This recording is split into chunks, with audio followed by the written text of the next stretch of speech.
ቅዱሳን እንደምናችሁ እግዚአብሔር የተመሰገነ ይሁን። እኔ ደህና ነኝ እና ዛሬ ደግሞ በተለየ ርዕስ ላይ መጥቻለሁ። የእግዚአብሔርን ሐሳብ አብረን እንካፈላለን። ጌታ እንድናገረን ሐሳብ እንድሰጠን መልእክት እንድሰጠን አብረን እንጸልያለን። እንጸልይ።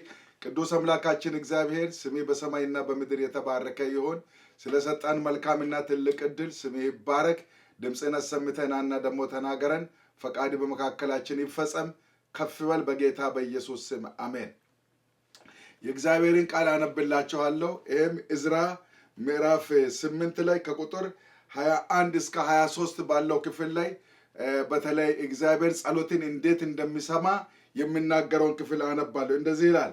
በአምላካችን ፊት ራሳችንን እናዋርድ ዘንድ ከእርሱም የቀናውን መንገድ ለእኛና ለልጆቻችን ለንብረታችን ሁሉ እንለምን ዘንድ በዛ በአዋ ወንዝ አጠገብ ጾም አወጁ።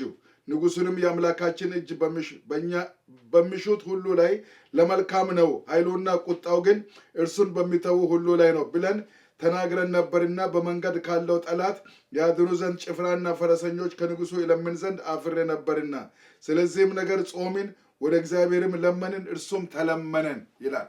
ወደ እግዚአብሔር ጾምን፣ ጸለይን፣ እርሱም ተለመነን ይላል።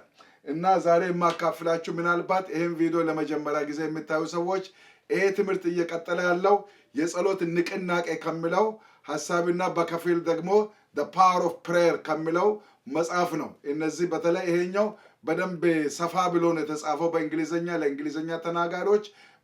ይሄ መጽሐፍ ከተጻፈ በ12ኛ ዓመት የተጻፈ ነው። ብዙ ነገር የዳበረ ሐሳብ አለ በዚህ ውስጥ።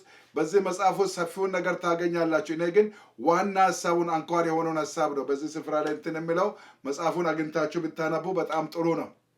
እና ከዚህ ቀጥሎ ባለው ውስጥ ምንድን ነው የማወራላችሁ ብትሉ ስለ እግዚአብሔር እንዴት አድርጌ ወደ ሙሉ ጊዜ አገልግሎት እንዳመጣኝ እንመለከታለን።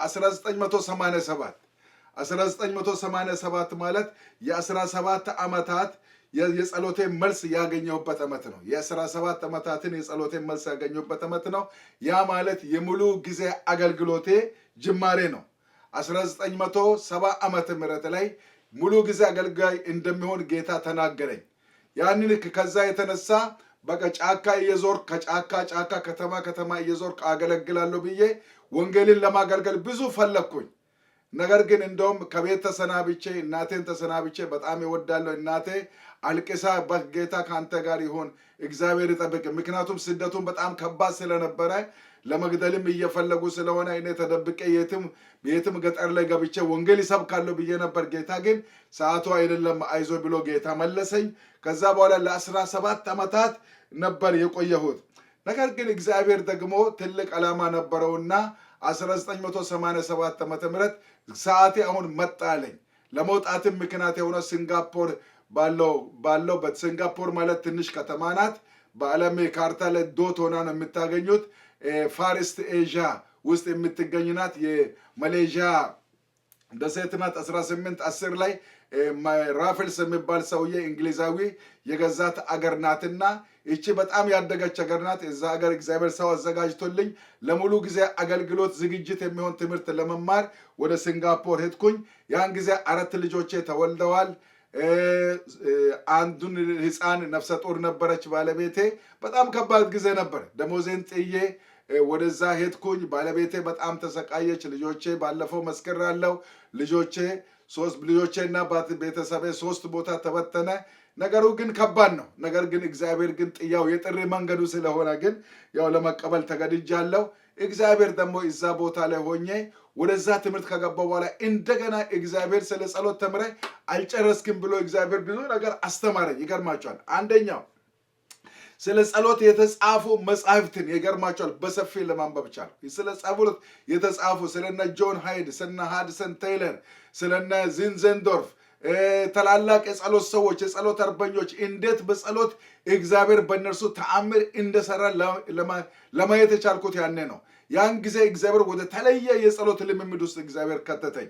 ስለዚህ ጸሎትና ሚሽን የማይነጣጠሉ የአንድ ሳንቲም ገጽታ መሆናቸውን ያየሁት ያኔ ነው። እግዚአብሔር የተመሰገነውን ከኔ ጋር የነበረው አየረዩ ቱራ የሚባል ወንድም አብረን ስንማር የነበርን በጣም ትጉ ጸሎተኛ ነበር። ከሱ ጋር በየቀኑ እንጸልይ ነበር።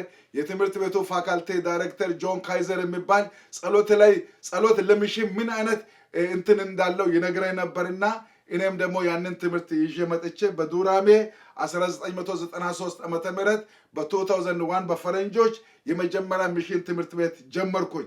እና ትምህርት ቤት ከጀመርኩ በኋላ በቃ ወሰንኩኝ ሰኞ ሰኞ እረፍት እንደሆነ ያ ማለት ምንድነው የጸሎት ቀን እንደሆነ ከ12 ሰዓት እስከ 11 ሰዓት እንድጸለይ ሁለተኛ እያንዳንዱ ተማሪ ደግሞ በየዶርሙ ደግሞ ተጨማሪ አንድ ቀን ጾም ጸሎት ተጨማሪ ሰኞ ሰኞ የሁሉም ተማሪ ጾም ጸሎት ተጨማሪ ጾም ጸሎት አንድ ቀን እንድጸለይ በየማለዳው ከጧቱ 11 ሰዓት እስከ 12 ሰዓት እንድጸለይ በየምሽቱ ከ12 ሰዓት እስከ 1 ሰዓት እንድጸለይ በወሩ መጨረሻ 3 ቀን ጾም ጸሎት እንድጸለይ በሳምንት አንድ ቀን አንዱ ተማሪ ለሌላው ሁሉ ነገር ጸሎት ሆነ።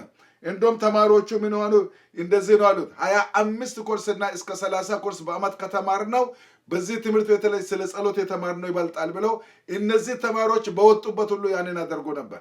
በእውነት ነው። በጣም የሚገርማቸው ነገር በእነዚህ ተማሪዎች በአንዳንዶቹ እግዚአብሔር ሙታንን ያስነሳበት ቦታ ሁሉ ሁኔታ አለ። በሄዱበት ሁሉ እግዚአብሔር በጣም ውጤታሞች ያደረጓቸው። ዱራሜ ቃለ ሕይወት መሰልጠኛ ሚሽን ትምህርት ቤት ላይ ሰልጥነው የወጡትን አግኙና ጸሎት ምን አደረገ የሚሉን ጠይቁ። እናንተም ይሄንን የምትተሙት ተማሪዎቼ ይሄንን ታውቃላችሁ። እግዚአብሔር አስገራሚ ነገር they became the most outstanding students። በቃ የሚገርማችሁ ነገር ስቲቭ ሃርድ የሚባል ሰውዬ ለግምገማ የኤስአይኤም ዓለም አቀፍ የአፍሪካ የሴሚናሪዎችና የባይብል ስኩሎች የቴዎሎጂ ስኩሎች ገምጋሚ ነበርና መጥቶ ምን አለ the best missionary training school in Africa ብሎ ነው የተናገረው። ለምን? ምክንያቱም በካራክተር ዋይዝ በትምህርት በአካዳሚክ ትምህርት እንደገና ደግሞ በሁሉም አቅጣጫ የሚደረገው እንትኑ በጣም ፓወርፉል ነው ብሎ ነው። ይሄንን ወደዛ አገር የገቡ ሁሉ እንትን እላለሁ። ይህንን ቅድም ስሙን ደጋግሜ ያነሳሁት ወንድሜ እዛ ትምህርት ቤት ላይ ገብቶ ከባለቤቱ ገብቶ ከተማራ በኋላ ወደ ሱዳን ሄዶ the most outstanding missionary family ተብሎ የተነገረላቸው ናቸው። እንደውም ከዛ እንወጣለን ስሎ አትወጡም ብሎ ኤስአይኤም ከፍተኛ ጦርነት ፈጥሮ ከነርሱ ጋር እስከሚጣላ ድረስ ማለት ነው። ያ ማለት ምን ማለት ነው? ጸሎት ወገኖቼ በእውነት ነው የጀርባ አጥንት ነው። ክብር ለጌታ ይሁን። ያ ትምህርት ቤት እግዚአብሔር የተመሰገነውን በዚህ ሰዓት ከ500 በላይ ሚስዮናውያንን አሰልጥኗል። ዛሬ እንግዲህ እኔ ደግሞ ከዚያንን ለቀቃለሁ። ለራሴ ደግሞ አሁን የኤአይፒኤም ግሎባል ሚሽን ዩኒቨርሲቲ የሚለውን አሁን በዛው አካባቢ አቋቁማለሁ። ያ ትምህርት ቤት ደግሞ ወደዛው በዛው መልክና ከዛ በበለጠ ሁኔታ ጸሎትን አጠናክሮ ይቀጥላል። እንግዲህ ይሄ ከሆነ በኋላ እግዚአብሔር ወደዛ ሀገር ቅድም እንደነገርኳችሁ ወደዛ ሀገር ካመጣኝ በኋላ እያስተማርኩ እያለ እግዚአብሔር ትልቅ ስራ መስራት ጀመረ። ይሄም ምንድነው ብትሉ ሰዎች እዛ ወጥቶ መጸለይ ጀመሩ። ተራራ አንበሪቾ የሚባል ተራራ ወጥቶ መጸለይ ጀመሩ። አንበሪቾ ተራራ ማለት ከ500 እስከ 700 ዓመታት የሚመለክ አበሰሬቾ የሚባል ጠንቋ ያለበት ቦታ ነው። 22 ጄኔሬሽን ነው። አንዳንዶች 17 ጄኔሬሽን ይባላል። ግን ከእግዚአብሔር 1920 ዓመተ ምህረት ወደ ደቡብ ኢትዮጵያ ያመጣው ኤስአይ ሚስዮናውያን አማካኝነት ከገባው ክርስትና የተነሳ ኃይለኛ ሪቫይቫል ተፈጥሮ ዛሬ ህብረተሰቡ ከ95% በላይ ክርስቲያን ነው። ከዛ የተነሳ የመጨረሻው አበሰሬቾ ጌታን ተቀበለ። እርሱ የሚመለክበት ቦታ የጸሎት ቦታ ሆኖ ተቀየረ። መጀመሪያ ሲጀምር በ5 እና በ10 ሰው ነው የጀመረው። ዛሬ እስከ 150 ሺህ ሰው ወይ አንዳንዴ እስከ 200 ሺህ ሰው ሆኗል ይባላል። አንዳንዴ 100 ሺህ ይባላል። ግድ የለም ብቻ በሺዎች የሚቆጠሩ ሰዎች ይዛ ይጸልያሉ። የተሳተፋችሁ ሰዎች ታውቃላችሁ። እግዚአብሔር ታናሽ ጅማሬን ለታላቅ ፍጻሜ ያበቃል። ክብር ለጌታ ይሁን። ጅማሬ ታናሽ ቢሆን ፍጻሜ ትልቅ ይሆናል። ያ ሪቫይቫል የፈነዳው ደግሞ ሳልሸማቀቅ እናገራለሁ በየቤተ ክርስቲያኑ እንዲጸልዩ ያደራጀዋቸው ሰዎች ነው ወደዛ ተራራ ላይ ወጥቶ የጸለዩት። በእርግጥ እኔ እዛ ስጸለይ ጸሎቱ እንዲጀመር የመጀመሪያው ሰው አይደለሁም። በኋላ ነው ጆይን አደረኩት። ግን እዛ የጸለዩ ሰዎች የኔ ደቀ መዛሙርቴ ናቸው። ክብሩን ጌታ ይውሰድ። እግዚአብሔር ደግሞ ለዓላማ ነው ወደዛ እንትን አለኝና ያ ሪቫይቫል ነው። ከዛ በ5 ሰው ከዛ 10 20 የመጀመሪያ በአንድነት ስንጀምር 500 ያህል ሰው ነበር። በሚቀጥለው 5000 15000 15000 20ሺህ 50000 እያለ ነው ዛሬ ወደ 150,000 የሚሆኑ ሰዎች ለመጸለይ የቻሉት። ክብር ለጌታ ይሁን። ስለዚህ እንግዲህ እግዚአብሔርን በጣም የምናመሰግነው ምንድነው ይሄ ትልቅ ንቅናቄ እንደዚህ ከሆነ በኋላ እግዚአብሔር ትልቅ ዓላማ ነበረው ወገኖቼ። እግዚአብሔር ትልቅ ዓላማ ነበረው። በዛ ተራራ ላይ የኔ ታናሽ የኔ ልጄ ትልቋ ልጄ ድልያብ ደስታ ትባላለች። እርሷ ከጓደኞቿ ጋር ጓደኞቿ ተገኝ ሱማሞ የሚባል ተስፋነሽ ገነቶ የምትባል እመቤት ዮሐንስ ተገኝ ዮሐንስ የሚባሉ እነ ሙሉነ ጳውሎስ የሚባሉ እነዚህ ወጥተው አብረው ሲጸልዩ ወጥተው ከተመለሱ በኋላ ሲጸልዩ ብር ሰበሰቡ። የሰበሰቡት ብር እንትን ነበረ። የሰበሰቡት ብር ወደ 102 ብር ነበር። ለምንድን ነው የምትሰበስቡት ይህንን ብር ስል ልንጠጣና ልንበላ ነው አለው።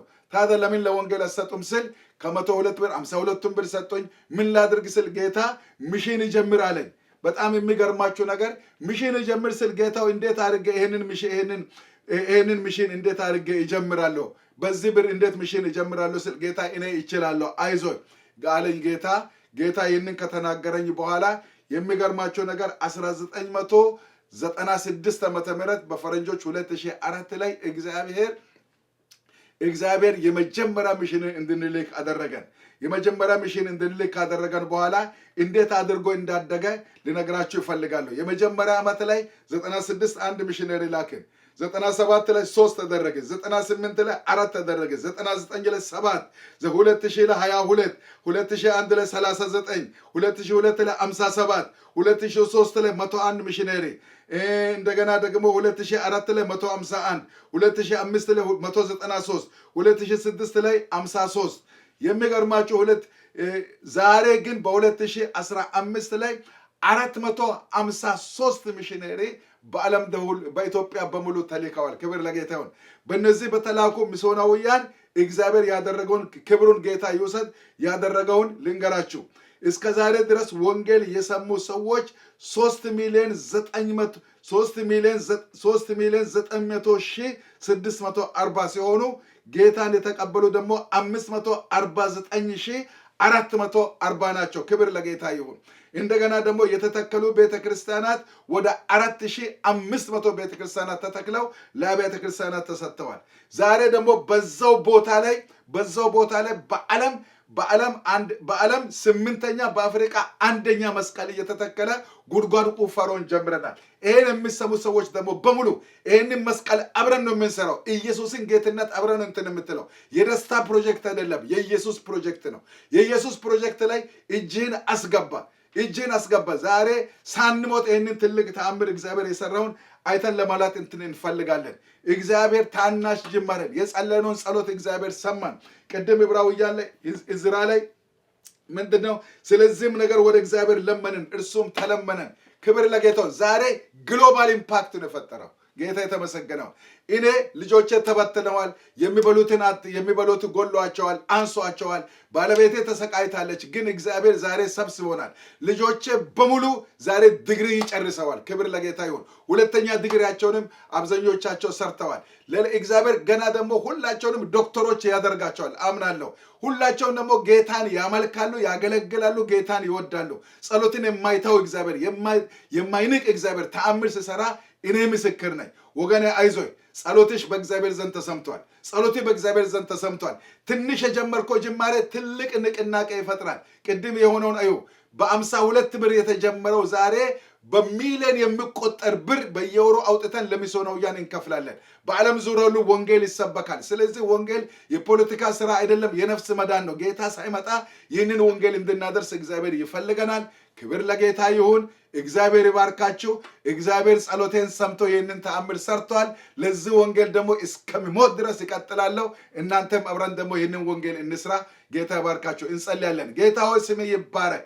ጸሎትን የሚሰማ እግዚአብሔር፣ የማትተው እግዚአብሔር፣ ለ17 ዓመት የጸለይኩትን ጸሎት ሰምተህ ሙሉ ጊዜ ያወጣኝ። ከዛ በኋላ ደግሞ እግዚአብሔር አባታችን ሆይ ትልቅ ኮሌጅ እስከሚከፈት ከዛ ደግሞ ትልቅ ንቅናቄ እስከሚፈጠር ድረስ ያደረክ እግዚአብሔር፣ ጸሎትን ደግሞ በየስቴጁ በየወቅቱ ትልቅ መሳሪያ አድርገህ የተጠቀምክ እግዚአብሔር ስምህ በሰማይና በምድር የተባረከ ይሁን።